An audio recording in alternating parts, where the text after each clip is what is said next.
When the sheriff entered the Elkins home that winter morning, he found one child dead, 3 asleep, and a note written in 4 different hands that said, "1 down, 3 to go." But the strangest thing wasn't the murder. It was the question no one in Bradford County could ever answer. How many children had really lived in that house? In the quiet riverside town of Bradford County, Pennsylvania, during the winter of 1864, the Elkins family became both a wonder and a warning. Samuel Elkins, a humble glass craftsman, and his frail wife Margaret gave birth to 4 identical daughters, a phenomenon that drew physicians, priests, and townsfolk from miles around. Newspapers called them the Glass Angels, and for a time they were the town's pride. But 2 years later, one of the girls was found murdered under circumstances so grotesque and inexplicable that the official records would later be sealed, the witnesses silenced, and the family name erased from every church registry in the county. What began as a medical miracle ended as one of America's most forbidden cases, a case that left behind only photographs, conflicting testimonies, and a story that should never have survived. Before we begin, make sure you're subscribed to the Macabre Record so you never miss the stories history tried to bury. And as always, leave a comment below and tell us, where in the world are you listening from? Because every place, no matter how ordinary, has its own unburied secret. Now, let us begin. The snow had fallen thick across the Susquehanna River that morning, muting the world into silence. Sheriff Daniel Harker's horse trudged up the frozen path toward the Elkins property, a small 2-story house perched beside the remnants of Samuel Elkins's workshop. The chimney smoked faintly. There were no footprints in the yard except for one small trail, bare, child-sized, leading from the door to the edge of the river, then disappearing into the white. Inside, the house was still warm. The parlor smelled faintly of oil and iron. One of the girls, Eleanor, lay beneath the family's wooden cross, her small body arranged carefully, her eyes sewn shut with strands of her own nightdress thread. The other 3 were found upstairs, asleep in the same bed, their hands and faces smeared with blood. When the sheriff shook them awake, none screamed, none cried. Instead, all 3 spoke at once, in quiet unison, as though reciting a lesson. She wouldn't stop crying, so we put her back in heaven. Harker said later that their voices didn't echo like normal children's. They seemed to come from somewhere else in the room. He never found out which one had spoken first. And in his report, he wrote a line that the county clerk later crossed out in black ink. They all looked at me as if they knew which one I was thinking about. By the following afternoon, word of the Elkins tragedy had reached every corner of Bradford County. In towns like this, news didn't travel. It spread like infection, whispered through cracks in doors and over church pews. The sheriff's wagon had left the house before dawn, carrying the body of little Eleanor wrapped in linen and silence. 3 identical faces had watched him from the window as he rode away. The Elkins family had always been something between a blessing and a curse to the people of the river towns. Samuel Elkins, before all of this, was known for his skill with glass. He could shape molten sand into flawless panes and ornaments so clear they seemed to hold light inside them. He supplied churches and shop windows alike, but it was his delicate figurines that made people talk. 4 angels, always 4, each one a little different, but always made from the same batch of glass. He sold them to travellers for a few coins and kept one on the mantel at home. His wife, Margaret, was a thin and pale woman whose health had never been good. Neighbours said she'd faint at church without warning, her hands clutching her stomach as if something moved inside her that shouldn't. The midwife who helped with the birth swore afterward that Margaret's body had gone cold during labour, so cold that she thought the woman had died, until the first infant began to cry, and then another, and another, and another. The 4 girls were named in order of birth: Ada, Clara, Ruth, and Eleanor. Samuel had laughed when the doctor handed him the last one. He said it was proof that God liked to play tricks on men who tried too hard to make perfection. For the first few months, the family was visited by almost everyone in town. People brought bread, clothes, candles. The local paper called them a miracle of the modern age. The Reverend Beck from St. Matthew's came to bless the home, but when he saw the children lying side by side in their cradle, he hesitated. Later, his wife said he'd returned from that visit looking ill, saying only, "They don't blink together." By the time the girls could walk, the fascination had turned to unease. The Elkins children were quiet, obedient, almost too aware. When one fell, the others cried. When one laughed, all four did. The schoolteacher, Miss Harding, said she'd tried teaching them separately, but each girl seemed to answer questions the others hadn't heard.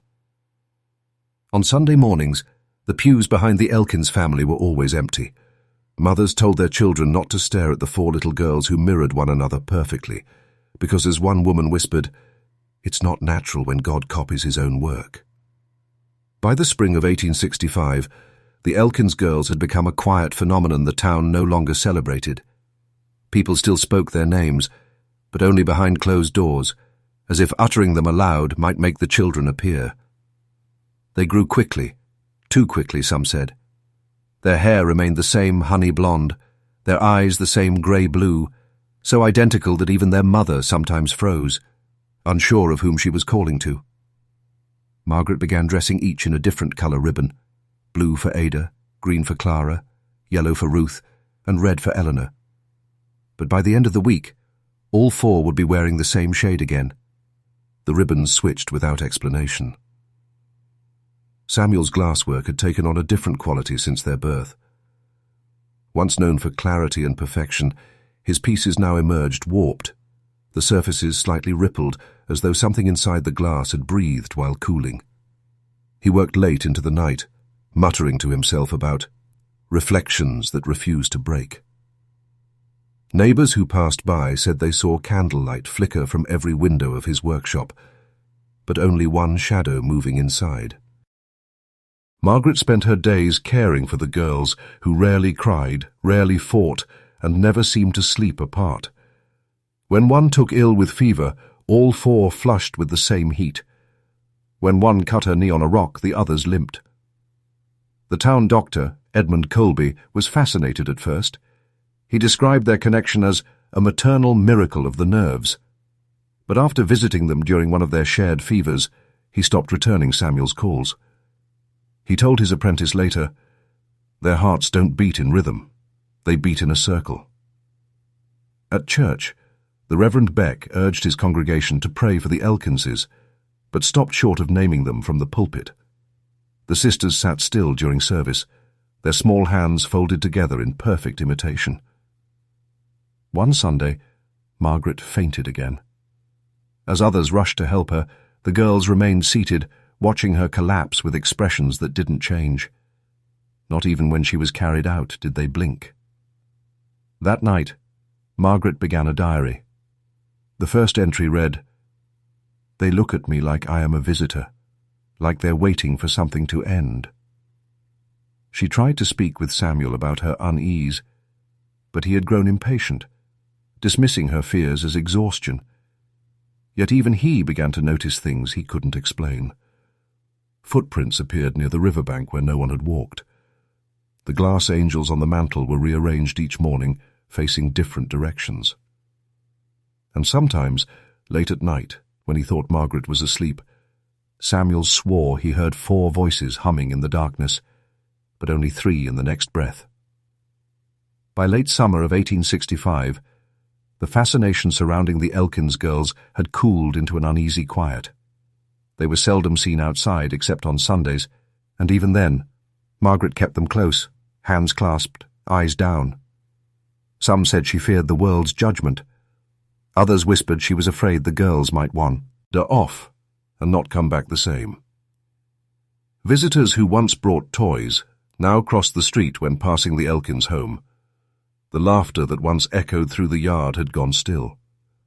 Samuel's workshop behind the house stood mostly dark now, its windows clouded with dust.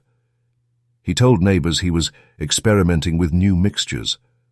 Though the truth was simpler, he could no longer bear to see his own reflection in the glass. Inside, Margaret tried to maintain a sense of normalcy.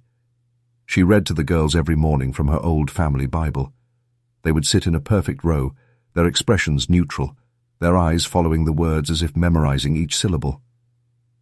When Margaret paused, all four would look up at the same moment, as if one thought had rippled through them. It was small things at first. A song one would begin, the others finishing in harmony. A toy misplaced and found in 4 different corners of the house. Then came stranger occurrences. One evening, Clara fell from a chair and cut her lip.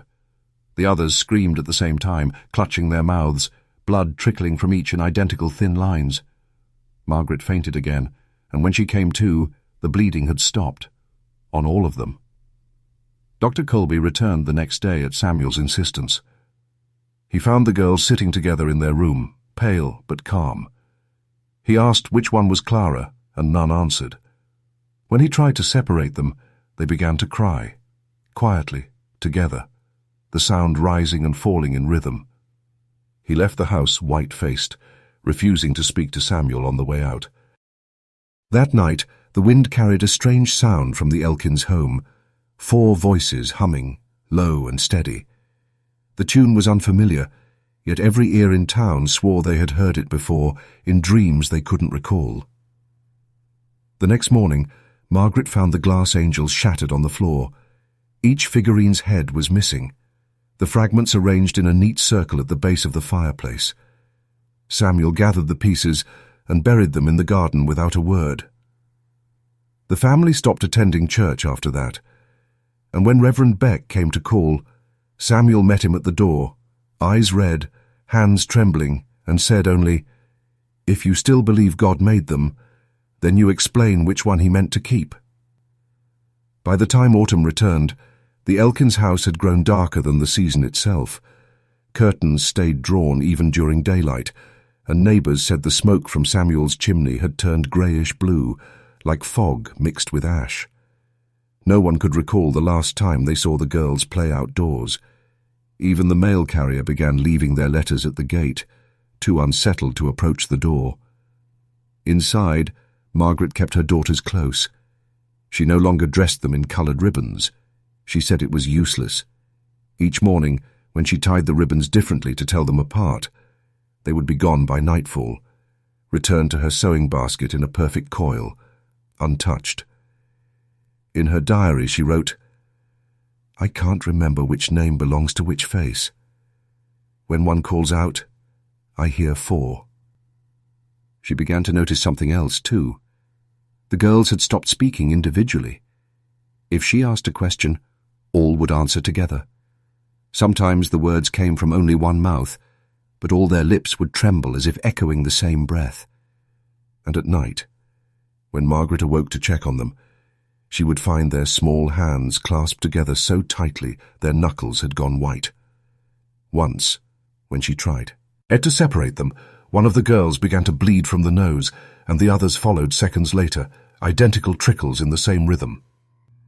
Samuel, increasingly distant, spent his nights in the workshop, crafting glass until dawn. He claimed the sound of the furnace soothed him, though Margaret said she could hear him muttering between hammer strikes, whispering names that weren't theirs. He had taken to sleeping beside his tools, and sometimes he swore the reflections in the half-finished panes were still moving after he'd stepped away.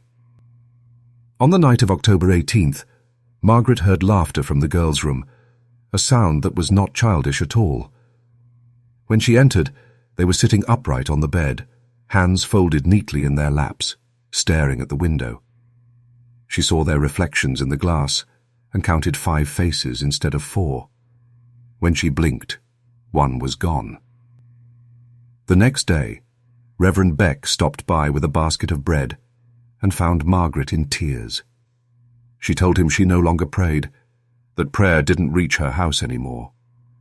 The Reverend tried to assure her it was only fatigue, but she interrupted him, whispering, "You don't understand, Father. I think there's only one of them, and she keeps moving." That night, She recorded one last line in her diary before closing it forever. I fear I have one child, living in 4 graves of skin. Winter arrived hard and early in 1866, locking Bradford County beneath a silence so thick that sound itself seemed to freeze.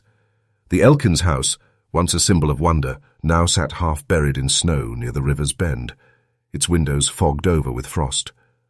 Smoke rose thinly from the chimney, fading before it reached the tree line. People said even the crows avoided that roof now. Samuel had become little more than a ghost in his own home. He rarely spoke, rarely ate, and spent his nights in the glass shop behind the house, tending to a furnace that hadn't burned in months.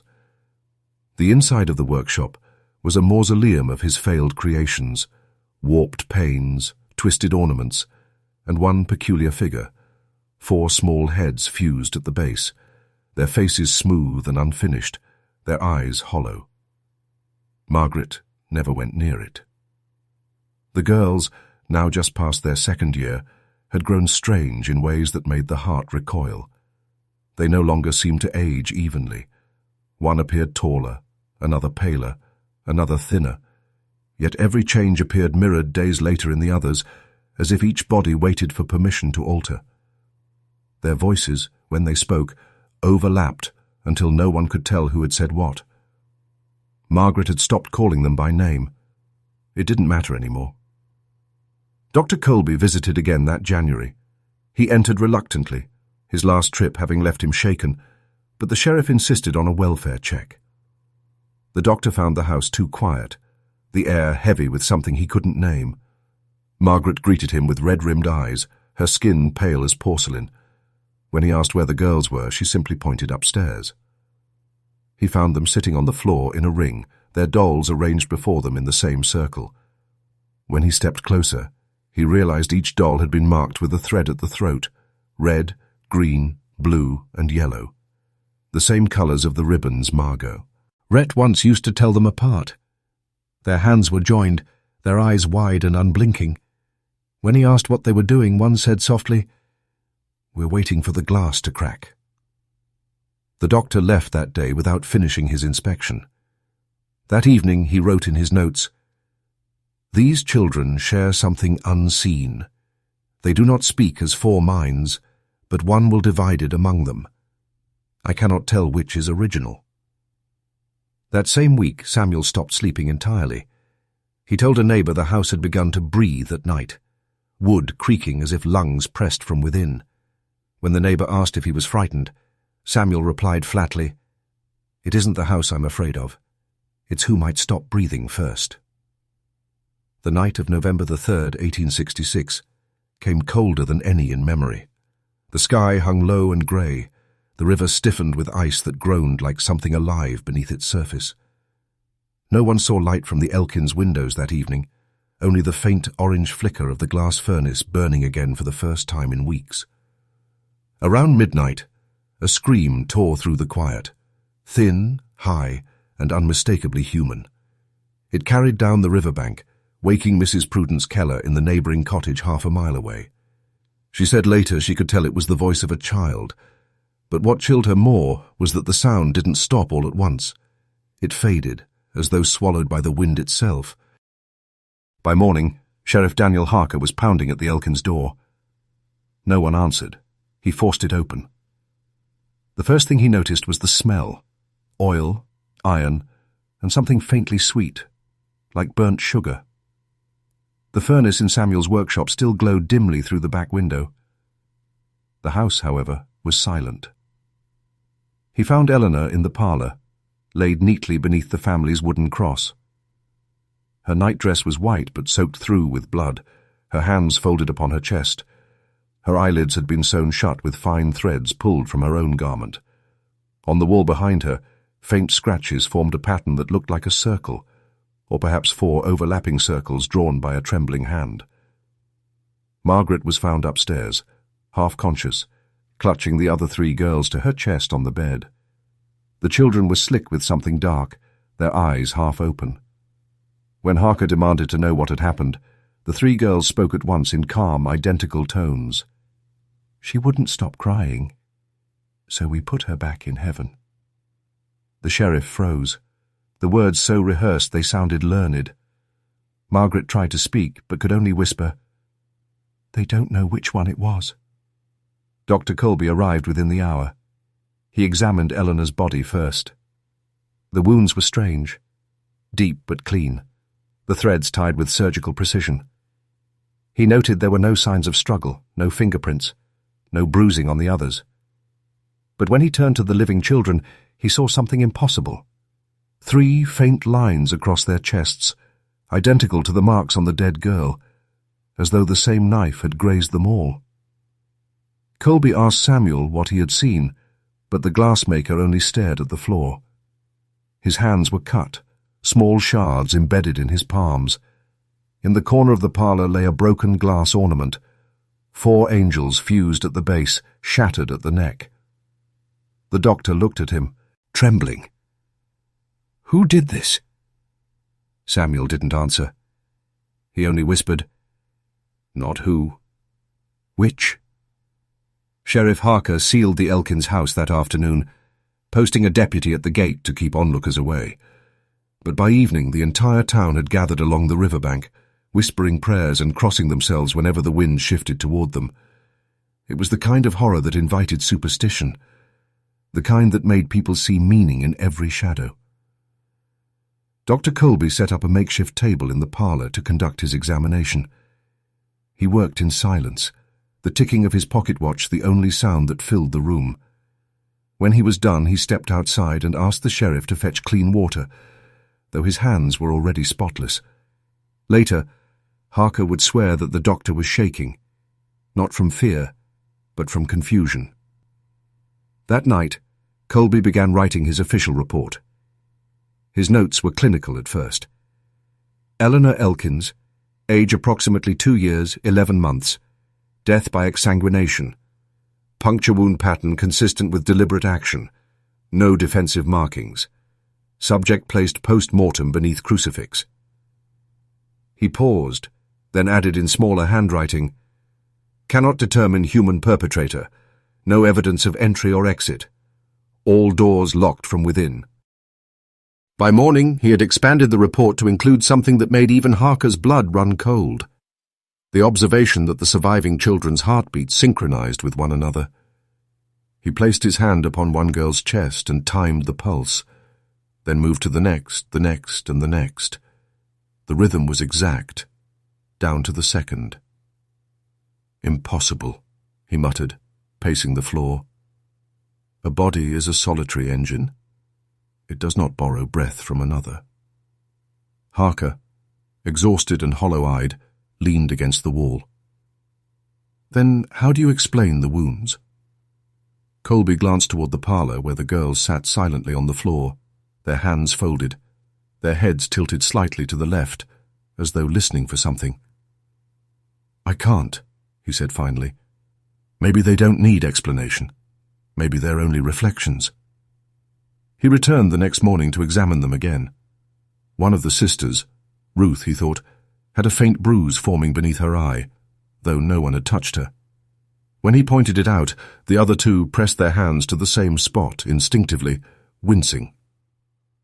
That night, Colby went home and locked every mirror in his house behind heavy curtains. In his personal journal, separate from the official report, he wrote a single line before extinguishing the lamp. "I fear these children are one consciousness wearing 4 masks, and one of the masks has been torn away." When he returned to the Elkins house 2 days later, Margaret met him at the door. Her voice trembled as she whispered, "Doctor, they've started talking to her again." Within a week, the story had infected the entire valley. No paper dared to print it, but everyone knew the details. They said the sheriff had gone pale as snow when he left the house, that the doctor hadn't spoken a full sentence since. People began crossing themselves whenever the name Elkins was spoken aloud. By the second Sunday after, the murder, the pews at St. Matthew's were full again, but for all the wrong reasons. Reverend Beck stood before his congregation, his Bible trembling in his hands. "There are things," he told them, "that are not born of God's breath. There are vessels he never intended to hold souls. The crowd murmured as he went on, describing false flesh and children made as mirrors. A woman in the front pew began weeping quietly. Everyone knew whom he meant, though no one said it. Outside, the air itself felt wrong. Children whispered that they could see faces in the Elkins windows after dark. Some said the faces didn't match, that one smiled, while the others stared blankly. Mrs. Keller, the neighbor who had heard the screams that night, claimed she saw the girls standing by the riverbank the next morning, barefoot, staring at the frozen water. She waved to them, but they didn't move. When she looked again, they were gone. Margaret Elkins rarely left the house anymore. She stopped attending services after hearing what the Reverend had said. Some nights, townsfolk saw her lantern flicker through the frost, moving from window to window as if she were counting the rooms. Samuel, meanwhile, seemed to unravel entirely. He no longer spoke to anyone. He spent hours in his workshop with no fire lit, shaping air with his hands as though still moulding glass. Harker tried to visit once more, bringing food. He found Margaret at the door, thin as bone, her hair uncombed. The girls sat behind her in the hallway, silent and barefoot, their dresses soiled with soot. "You shouldn't have come," Margaret whispered. "They don't like visitors." The sheriff offered to take them into care, to find relatives. She shook her head. "They won't go," she said. "If I send one, all will follow. I can't lose them again." That night, the church bell rang without a hand to pull the rope. People woke to find crosses carved into their doors, thin and uneven, as if etched by small fingers. The Reverend insisted it was hysteria. "Fear makes children of us all," he said, though his own wife later confessed he hadn't slept a single night since the Elkins funeral. And in the house by the river, Margaret wrote by candlelight, her ink trembling on the page.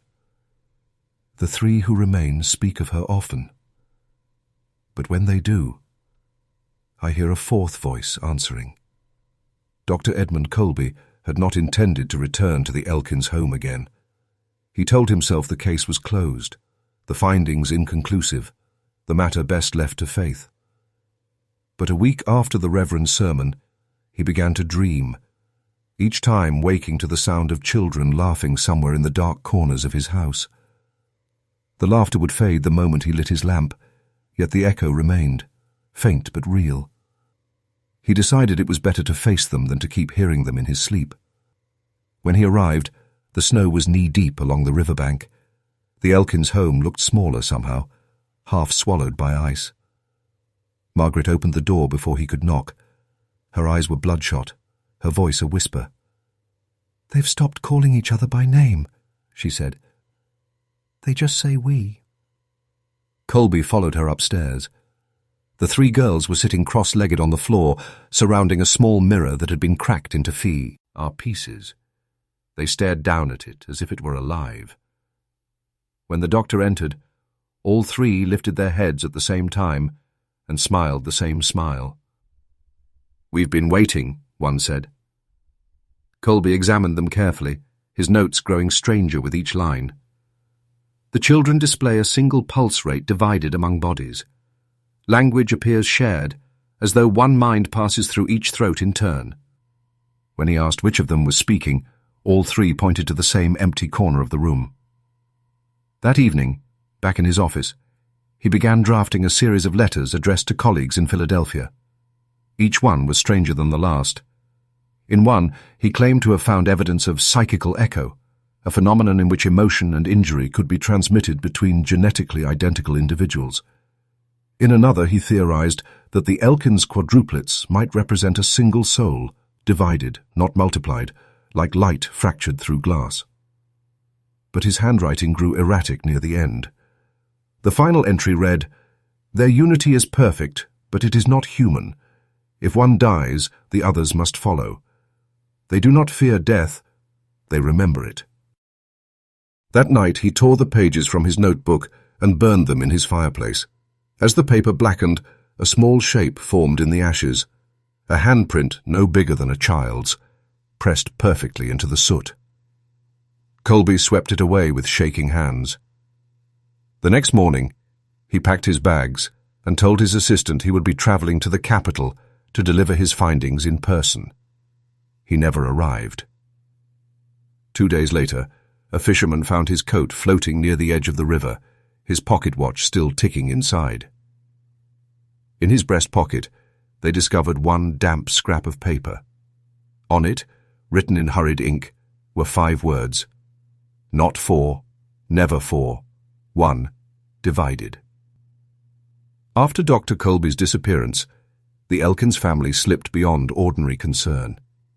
Sheriff Harker filed a brief report, but even he seemed eager to forget.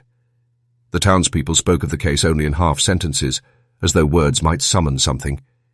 Yet at the glassmaker's house by the river, the silence grew heavier. Samuel no longer lit the furnace.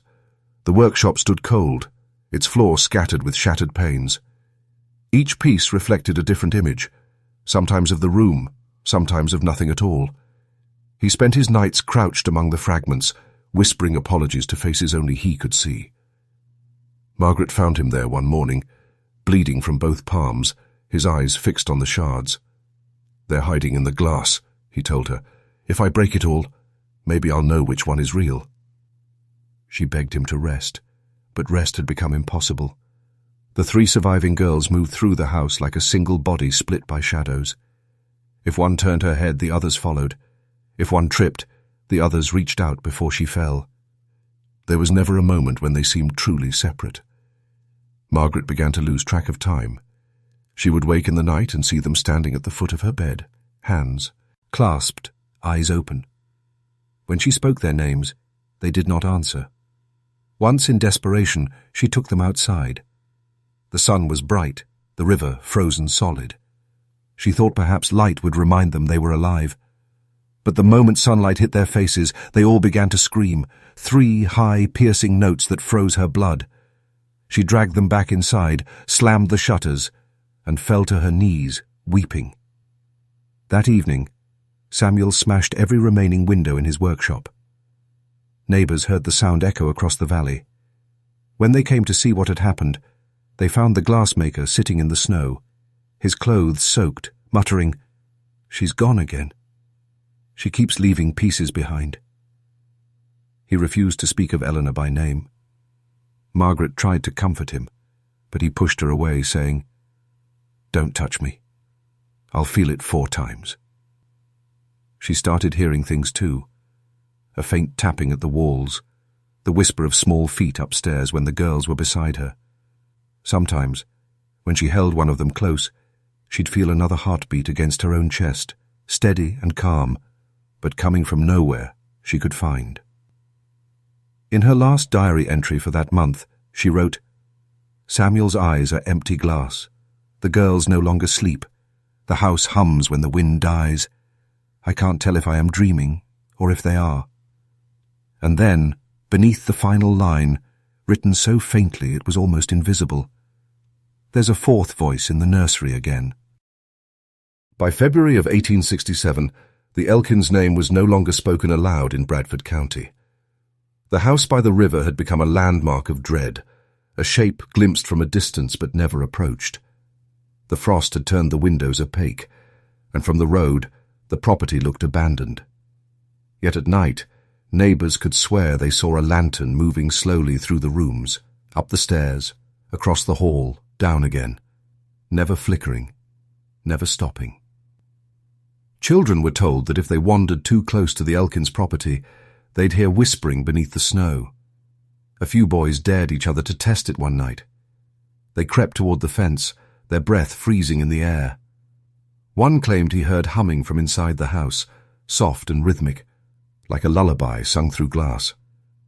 Another insisted he saw 3 faces in an upstairs window, and a 4th just behind them, grinning where there should have been none. None of them ever went near that road again. The church tried to reclaim its authority. Reverend Beck organized nightly prayers for the salvation of the afflicted household, though no one volunteered to deliver food or visit. His sermons grew desperate, filled with warnings of spiritual contagion. "A house like that," he told his congregation, "does not keep ghosts, it breeds them." His wife confided to a neighbor that she sometimes woke to find him praying in the dark, muttering the same phrase over and over. One soul cannot bear 4 shadows. Meanwhile, Margaret was unraveling. Her health had deteriorated to the point where she could barely stand without help. The girls hovered near her constantly, silent attendants who never seemed to blink. The house smelled of oil and sickness. Samuel no longer came upstairs. He slept in the workshop, if he slept at all, surrounded by broken glass and half-finished angels. One night, Margaret tried to leave. She gathered her shawl, took a single candle, and walked toward the front door. Before she could touch the handle, a whisper came from behind her. Not from one child, but from 3, overlapping. "Don't go, Mama. We're not done yet." She turned and saw them standing in the parlor doorway, holding hands, their faces blank. The candlelight trembled between them, reflecting fourfold in their eyes. The flame bent sideways, as if pushed by unseen breath. Margaret blew it out. From that moment, the town would later say, no one saw her in daylight again. Only a pale shape in the window after dusk, watching the river, waiting for something that never came back. The sheriff considered another welfare visit, but winter roads made travel impossible. By the time the thaw came, what was left of the Elkins family would ensure that no one ever knocked on that door again. The thaw came late that year. By March, the river was still a sheet of dirty ice, thick as stone, groaning under its own weight. On the 3rd morning of the month, a fisherman found a man's hat tangled in the reeds near the bend, and not far from it, a coat snagged on the roots. In its pocket was a notebook soaked through. The words bled into unreadable grey streaks except for a single phrase written on the inside cover: "They are trading places." The sheriff recognized the handwriting immediately. It was Dr. Edmund Colby's. That discovery forced Sheriff Harker back to the Elkins property, though he swore later that he had prayed the house would be empty. It wasn't. When he arrived, the door was ajar, snow drifting in across the floorboards. The inside smelled of mold, oil, and something faintly sweet, like the air just before lightning strikes. He found Margaret in the hallway, her bare feet blue with cold, her eyes wide and unfocused. She was whispering to herself, 3 names repeated over and over: Ada, Clara, Ruth. When she noticed him, she smiled weakly, the way one greets a stranger. "You shouldn't have come," she said. "They don't like when new people arrive." The sheriff followed her gaze to the stairs. 3 small figures stood at the top, silent and still. He tried to speak, but his throat tightened as the girls turned their heads together, one motion, one movement, as if hinged by the same thought. Their faces were thinner now, their skin almost translucent. "Where is Samuel?" Harker asked. Margaret tilted her head. "He's with her," she said. The sheriff searched the workshop next, pushing open the warped door. It was cold inside, the furnace long dead. Glass shards covered the floor, crunching under his boots. And there, beside the anvil, lay Samuel Elkins, motionless, his neck marked with thin red lines like cracks in porcelain. In his lap was a small wooden box, open to reveal 4 glass figurines, nearly perfect except one. The smallest had a missing head. Harker covered the man's body and left the box untouched. He returned to the house, but Margaret was gone. So were the girls. Only the faint imprint of their feet in the dust showed that they'd ever been there. The back door stood open, leading toward the frozen river. He followed the tracks as far as he could, until they ended abruptly at the edge of the ice. 3 sets of small footprints. No cracks, no holes, no sign of where they had gone. The sheriff stood there for a long time, the river moaning beneath him, until the wind carried what sounded, just for a moment, like children laughing. Sheriff Harker returned to town that night with snow still on his coat and the look of a man who had seen something he would never be able to name. He said little to anyone, only that the Elkins family was gone and their property would be sealed until further notice. The undertaker came quietly the next morning to collect Samuel's body, but Harker refused to send a death certificate. "There's no word for what killed him," he told the clerk. Rumors spread fast, faster than they ever had after the first death. Some said the family had been cursed for dabbling in the unnatural. Others claimed Margaret had drowned her remaining daughters to join the one they'd lost. The church held a service without coffins, and the reverend, his voice hollow, called it a tragedy of divided souls. But no one dared walk down to the river. Even in daylight, the air there felt thick, as if it remembered. 3 days later, a deputy sent to board up the house returned pale and shaking. He said the windows were already covered from inside. "With what?" Harker asked. The deputy swallowed. "Hands," he said. "The prints are on the glass. Small, like children's, pressed from within." When Harker went to see for himself, he found the workshop stripped bare. Every mirror, every scrap of polished glass had been smashed. Only the wooden box remained on the table, closed now, its latch sealed with wax. He didn't open it. Instead, he nailed the door shut and walked away without looking back. That spring, the river thawed completely.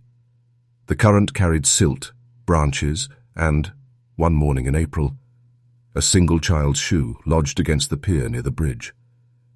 It was small and scuffed, its leather cracked from the cold. Inside it was a strand of red thread.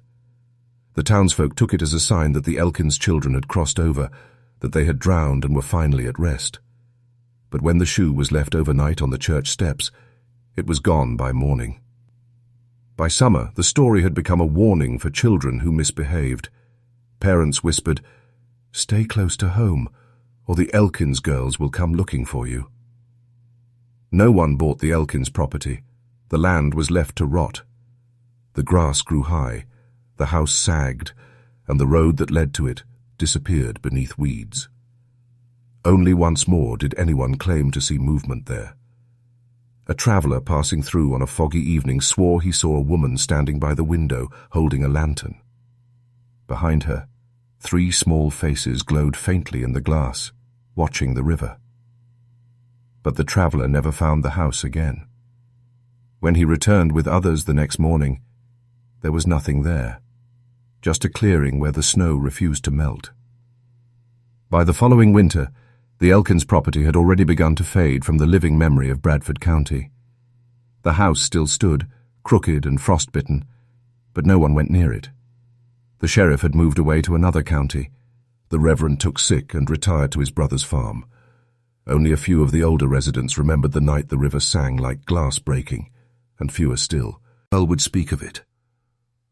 The footprints at the river's edge never disappeared, even after months of snow and thaw. They remained pressed into the silt, 3 small outlines preserved as if carved there by something heavier than children. Each spring, when the ice broke, townsfolk expected the river to wash them away. It never did. The prints darkened instead, sinking deeper, until they looked less like impressions and more like holes leading downward. For nearly 2 decades, the Elkins land went untended. The workshop collapsed, the chimney crumbled, and vines climbed through the shattered windows. Travellers who followed the river road sometimes saw the outline of the house in the mist and swore they heard faint knocking coming from beneath the earth, slow and deliberate, as though someone were still working below. In 1879, a surveyor mapping the area for a new rail line stumbled upon the site. He described finding fragments of scorched glass embedded in the soil, each one warm to the touch, though the ground was frozen. Among the debris was what looked like a child's handprint, preserved in ash. When he mentioned it at the tavern that night, every man fell silent. One of them spat into his drink and said, "You found the Elkins yard. Best forget you did." But forgetting wasn't easy. Children born after the tragedy began telling stories of voices that called from the river at night, of a woman's figure seen wandering near the banks holding a lamp that never dimmed. In those stories, she was always counting softly under her breath, stopping after 3. By the 1880s, the legend had grown. People spoke of a glass mother who wandered the fog, searching for her missing reflection. Farmers claimed their windows sometimes fogged from inside, handprints appearing where no one had touched. A pastor visiting from out of town tried to dispel the myth during a sermon and fainted mid-sentence when the church's lanterns all flickered out at once. No one ever rebuilt on the Elkins land. The deeds vanished from county records, and by the turn of the century the story existed only as whispers, a tale half believed, half feared. But the river never forgot. On cold nights, when the current slowed and the moon hung low, the water still carried a sound that wasn't its own. The faint clinking of glass, rising and falling, as if something beneath was still being shaped. For more than 40 years, the Elkins story lived only in whispers, the kind told after dark when lamps were low and company was scarce. The old house by the river had collapsed into itself long ago, its remains buried under moss and soil. The glass factory where Samuel once worked had closed too, its chimneys gutted, its windows blackened. Bradford County had moved on, or pretended to. But in 1908, the river receded after a violent flood, exposing a piece of land that hadn't seen daylight in decades. A construction crew sent to rebuild part of the old glassworks unearthed something strange beneath the main floor. A sealed wooden trunk, its hinges rusted but intact, buried more than 4 feet down.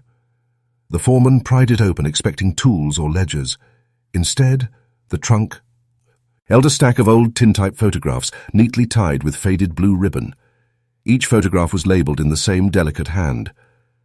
My daughters, 1866 to 1869.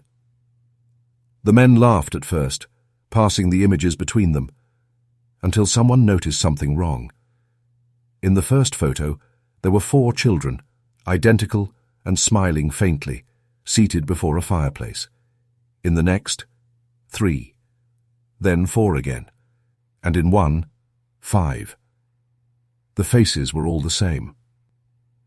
The discovery was reported to the county office, and the collection was sent to the Historical Society in Harrisburg for preservation. Within days, archivist Elias Moran noted anomalies he couldn't explain. Faint impressions on the plates that shifted when viewed under lamplight, outlines that seemed to move. He wrote in his report, "The expressions appear inconsistent across identical copies, as though taken at different times yet printed on the same plate." That week, Moran locked the photos away in the Society's basement archive, labeling them the Elkins Collection, pending verification. He never returned to catalogue them. His assistant, Miss Abigail Knox, later told investigators that he had become obsessed with the images. He'd spent hours staring at one in particular, a photo showing 3 children seated before a 4th, who stood behind them, her face blurred almost beyond recognition. Moran had been convinced the blur wasn't damage. He said it looked like movement. One night, Knox entered the archive after hours and found his desk empty, his chair overturned, the lamp still burning. The photograph lay face down, edges scorched, the center melted into an unrecognizable smear. Moran was never found. After that, the collection was sealed and moved to a restricted section. But rumors spread quickly among the staff that the glass negatives hummed faintly when the air was cold, and that sometimes, if you stared too long, you could see small handprints appear on the inside of the display case. The Elkins case, forgotten for half a century, was no longer just a story. It was proof that something had survived the river. The Elkins photographs should have been quietly forgotten in the basement of the Historical Society, just another strange curiosity no one knew how to catalogue. But stories have a way of calling to the curious, and the Elkins case called louder than most. By autumn of 1908, a young photographer named Jonas Heller petitioned for permission to study the plates. He claimed they could be the earliest known examples of multiple exposure. The board agreed, eager for attention, and allowed him access for a single week. Heller was meticulous. He set up his equipment in the Society's restoration room, a narrow chamber with one window facing the river. He began cleaning the first plate carefully with alcohol and a soft brush. When he held it up to the light, he felt something odd. The glass was warm, almost pulsing. He laughed nervously, thinking it a trick of friction. But later that night, as he worked alone, he heard it. A faint, rhythmic tapping, like small fingers against the glass. He looked around. The room was still. Then, slowly, the sound came again. From inside the plate. Heller left his lamp burning and went to fetch the guard. But when he returned, the room smelled faintly of ozone and burning paper. The lamp had gone out. The photograph now lay on the floor, the emulsion blistered, a single handprint darkening the surface from within. The next morning, the head curator, Mr. Lawrence Thorne, ordered the restoration halted. But curiosity is stronger than fear. 2 assistants defied orders and continued the work behind closed doors. One of them, Helen Crawford, later told police that the more they studied the plates, the more they changed. "The faces," she said, "wouldn't stay still. You'd blink, and they'd be looking somewhere else." On the 3rd night, a janitor discovered the restoration room empty. But the walls were covered in small prints of ash, 4 in a perfect circle around the work table. The plates themselves were gone, replaced with fresh sheets of plain glass that reflected nothing at all. The Historical Society sealed the room the next day. Thorne resigned without explanation, and Heller, now confined to a sanatorium, spoke only in fragments. "It's not the image," he kept repeating. "It's what looks back." Rumor spread quickly beyond Harrisburg. Newspapers avoided the story, but letters between museum staff mention unusual disturbances, lights flickering, doors opening on their own, and an inexplicable humming from the lower archives at night. One report, unsigned, included a chilling postscript. "There were 4 reflections on the surface yesterday. Today there are 3. Tomorrow, I think, there will be 2. By the end of the year, the collection was removed entirely from the Society and sent to an undisclosed facility for preservation. But the people who handled the transfer said the boxes felt warm, and from inside one of them came the faint sound of breathing. The boxes containing the Elkins plates arrived in Philadelphia early in the spring of 1909. They were delivered to the Museum of American Curiosities, a small institution known for displaying relics too strange or troubling for public museums. The director, Professor Alistair Wynne, was a man of rational mind, proud of his skepticism. He believed the Elkins photographs would prove nothing more than a clever illusion, a primitive photographer's experiment in ghost imagery. He set to work immediately. In the museum's restoration wing, Wynne and his technician, Oliver Greaves, unpacked the plates one by one. There were 23 in total, each sleeved in decayed paper and bound with waxed string. Wynne noted how unnaturally cold they felt, even in his gloved hands. The first few were harmless enough, blurred images of 4 small girls seated before a fireplace.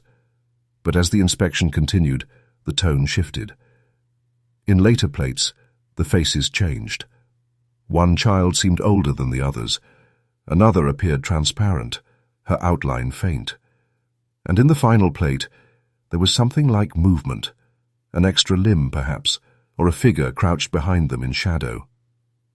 Greaves, uneasy, suggested stopping for the evening. Wynne refused. He placed the final plate beneath a gas lamp, adjusting the light for clarity. The emulsion began to glisten, as if wet.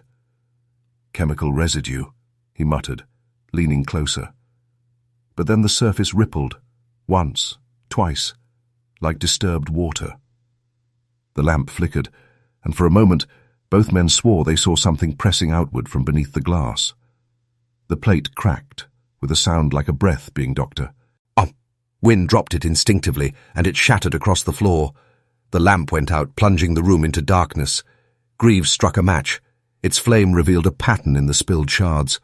4 small handprints arranged in a circle. By morning, Wynne had locked the remaining plates in the basement vault. He filed a terse report. Restoration discontinued. Structural instability of materials.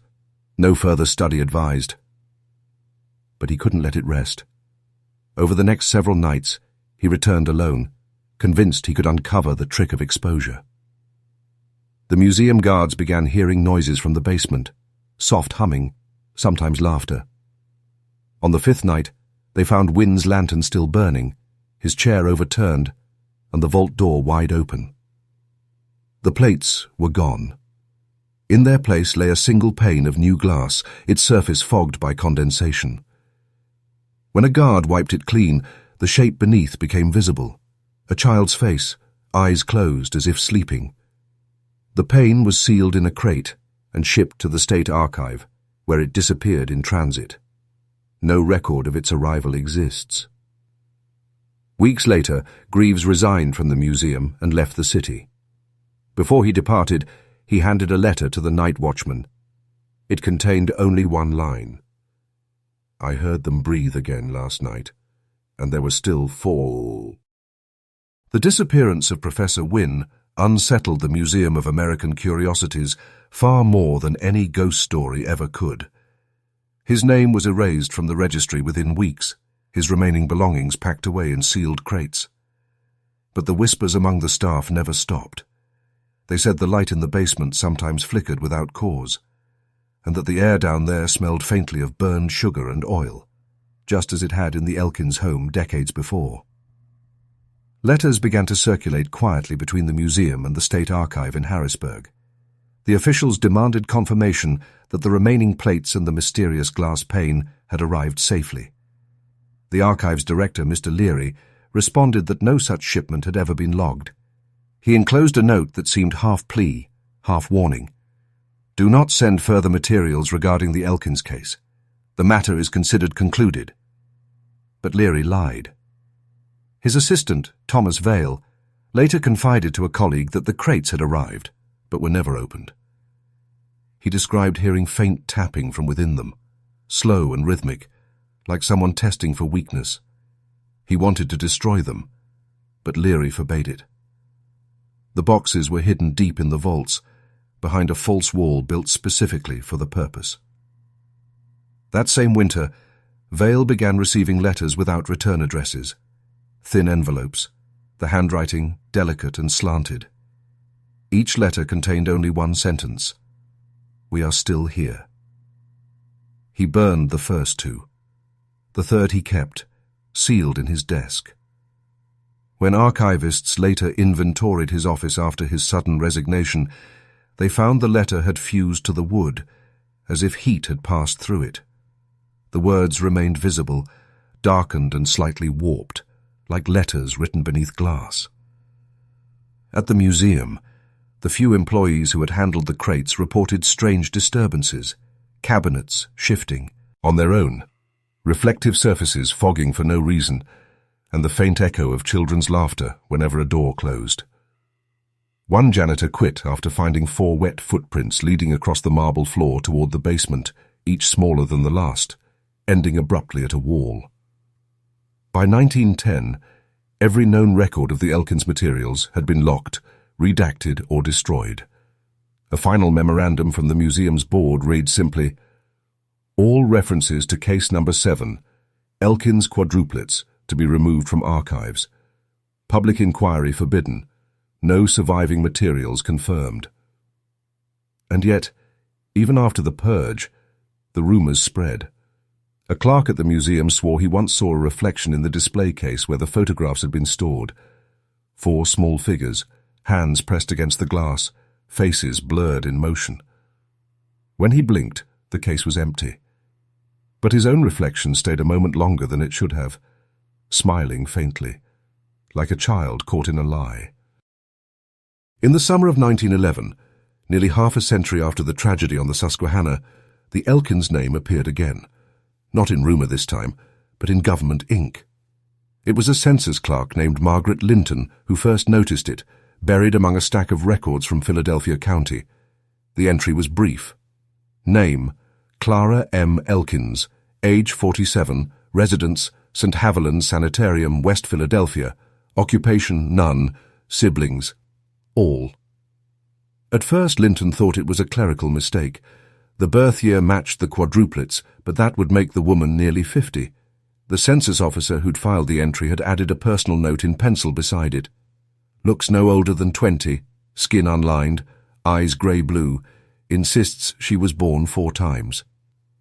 Linton forwarded the record to her supervisor, who dismissed it as nonsense. But the entry lingered in her mind. She'd heard the stories growing up: the Elkins murder, the girls by the river, the house that hummed at night. It was legend, not history. And yet the handwriting on the census was real, the address verifiable. 2 weeks later, a reporter for the Philadelphia Gazette attempted to verify the record for a column on American oddities. He wrote to St. Haviland's requesting an interview with Miss Elkins. The reply was polite but firm. The patient is not to receive visitors.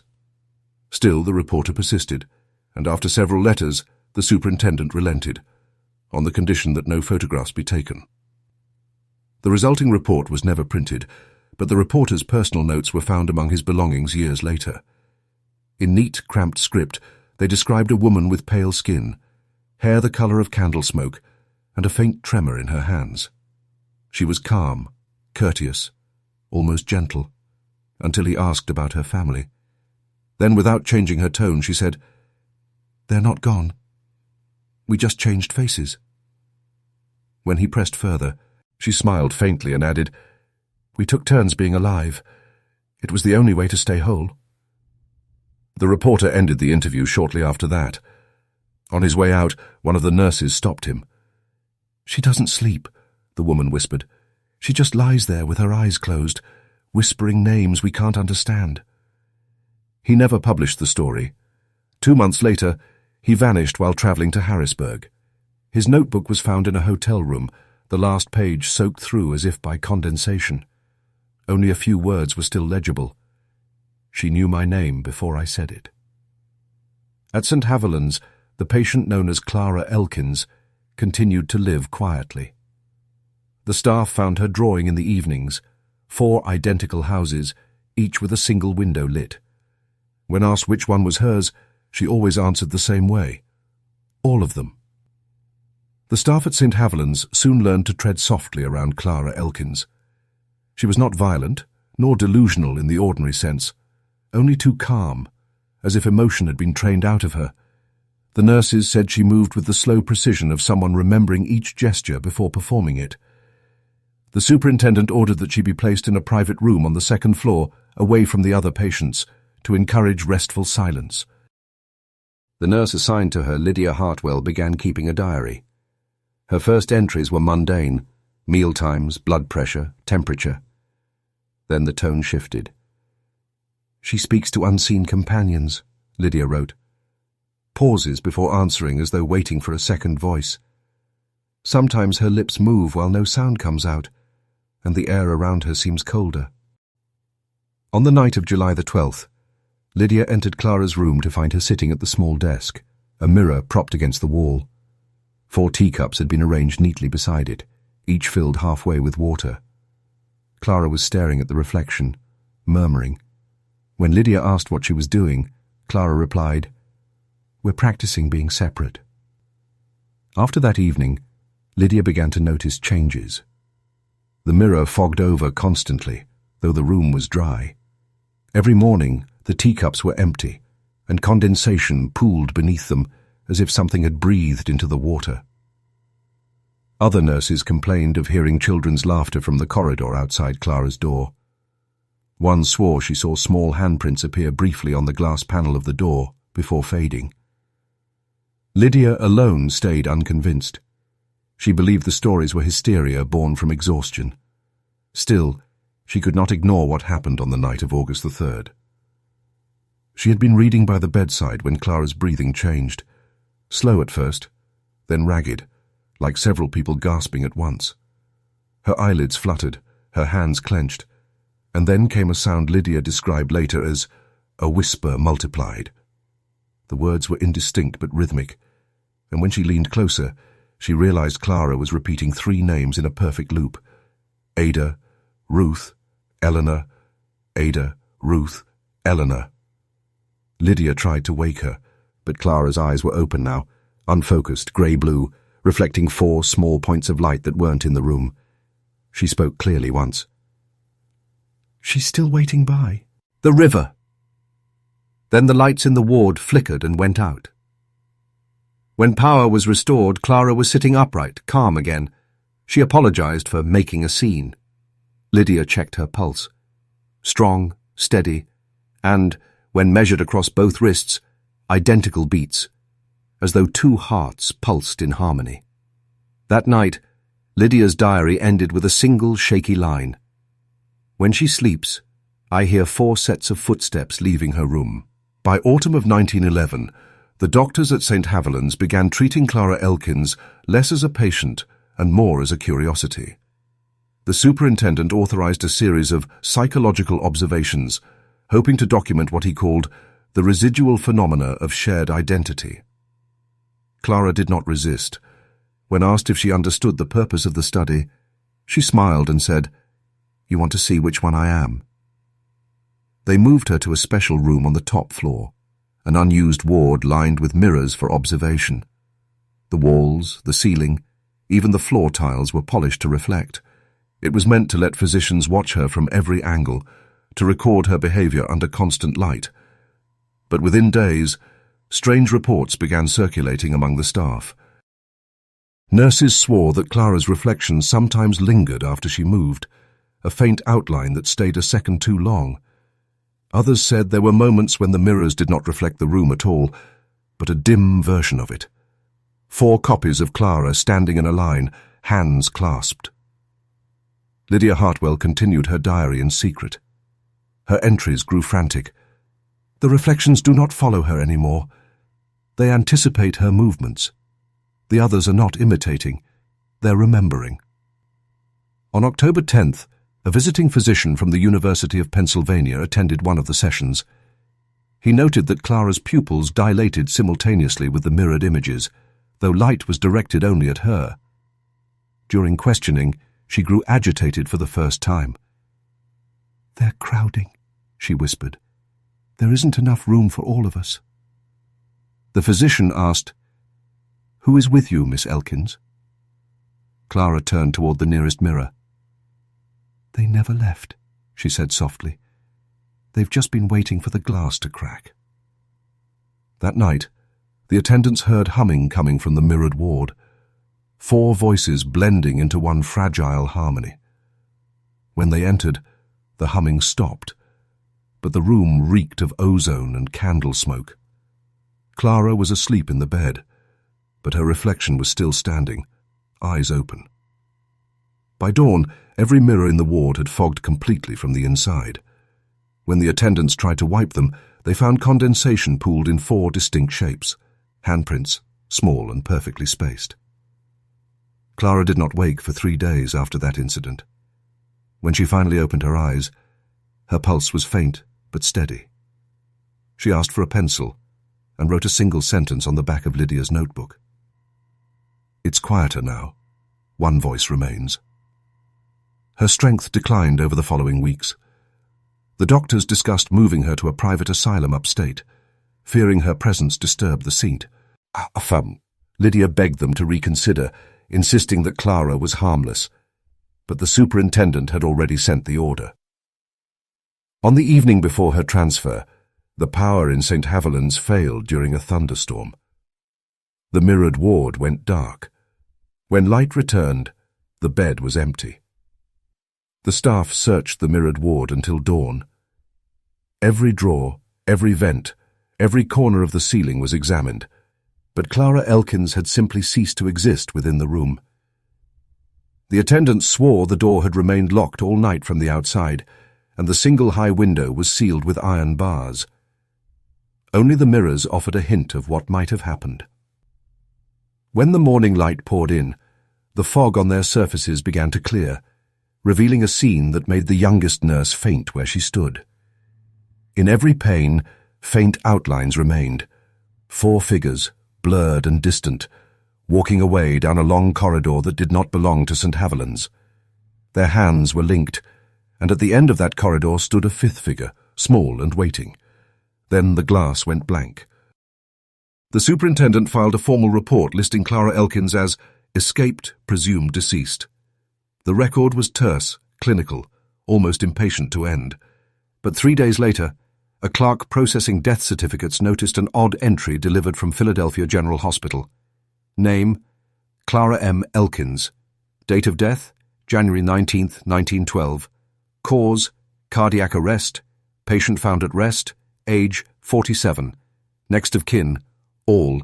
The certificate was signed by Dr. Harold Gibbons, a physician who had never worked at St. Haviland's. When questioned, he denied ever treating anyone by that name. His signature, he insisted, had been forged, though he admitted, trembling, that it looked exactly like his handwriting. Lydia Hartwell left the sanitarium soon after. She told friends she intended to move west, to start over, but her letters stopped abruptly that spring. Among her belongings, investigators found her final diary entry, written the night before Clara vanished. The ink was smeared as though the page had been damp when she wrote it. She said she was going home. She said the others were calling from the river, and that glass remembers everything it reflects. When the mirrored ward was finally dismantled, workers discovered thin cracks running through every pane. The fractures intersected in 4 perfect points, forming a shape like a cross, or perhaps a window. The fragments were gathered and stored in the hospital's basement for disposal, but by the time the janitors came to collect them, the crate was empty. In 1913, the sanitarium burned to the ground during renovations. The fire marshal attributed the cause to faulty wiring, though the witnesses insisted they'd seen the blaze begin in the old mirrored room. Flames were said to have moved strangely there, folding inward rather than outward. One reporter covering the incident noted an oddity in his article's final paragraph. Among the ruins, the only object left intact was a single window pane, clear, unbroken, and faintly warm to the touch. For nearly a century, the Elkins name vanished from every public record, its history erased by deliberate omission. What survived were fragments, half-legends, private notes, misfiled reports. The sanitarium that burned in 1913 became a parking lot. The old museum in Philadelphia closed its doors in 1921. By then, the glassworks along the Susquehanna had collapsed into the earth, the river swallowing what little remained. And yet, in 2003, during restoration work at the old Bradford County Historical Society, a pane of glass was discovered, sealed inside a false wall. The workers thought it was ordinary, until one noticed a faint handprint that refused to clean away. When light struck it from a certain angle, 4 smaller prints appeared beside it, aligned perfectly in a circle. The pane was labeled in fading ink, the Elkins specimen, 1866.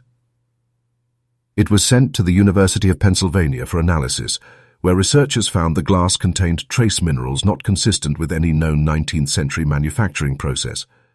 Microscopic inspection revealed impressions that appeared organic, like fingerprints pressed into the glass from the inside. The archivist who documented the find later withdrew from the project, citing personal distress. His final note read, "Sometimes the surface fogs when no one is near, as though it breathes." The pane now resides in a sealed case, though its location is officially undisclosed. A curator once admitted to a journalist that the case must be polished twice weekly because moisture gathers on the interior surface. "It's not condensation," he said. "It's almost like something inside the glass exhales." When asked if the exhibit had a title, the curator smiled weakly. "It's listed under unverified artifacts.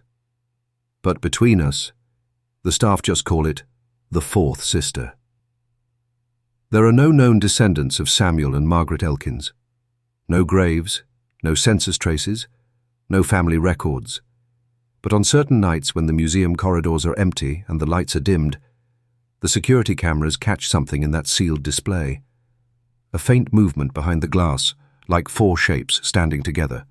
Some claim to hear soft tapping when the footage is played at half speed, a rhythm like small fingers against a window. And when the sound engineers isolate the audio, they all report hearing the same thing beneath the hum of the recording. Four voices breathing in unison, then a fifth whispering, "She's home." So perhaps the Elkins story never ended at all. Perhaps glass remembers more than it reflects. If you've listened this far, you've heard what most people were never meant to know. A story Pennsylvania buried beneath river silt and silence. Subscribe to the Macabre Record to help us keep unearthing what the world tries to forget. And tell us in the comments where you're listening from tonight. Because every place, no matter how ordinary, has its own unburied truth.